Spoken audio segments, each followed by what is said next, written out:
ስልኬ ጠፍቶብኝ ነበር እና አገኘሽው? አይ አላገኘሁትም። አንተ ጋር አይደል? አዎ እኔ ጋር። ስልኩ ላይ ያለው ፎቶ ያንቺ ነው? አዎ የኔ ናቸው። ምን ነው? ዋው ፎቶ ላይ ያለችው ሴት እንዴት እንደምታምር። ለማንኛውም ያንቺ መሆኑን ለማረጋገጥ አይንሽን ብልቅጥ አድርገሽ አፍሽን ክፈቺና ምላስሽን ጎልጉለሽ ፎቶ ተነስተሽ ላኪልኝ። ካረጋገጥክ ትመልስልኛለህ? ያንቺ ከሆነ ምን ያደርግልኛል?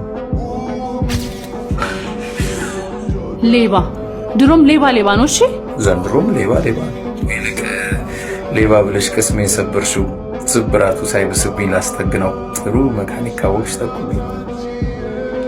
እስር ቤት በደንብ አርገው ይጠግኑልሃል። ዋጋቸው ጥሩ ነው።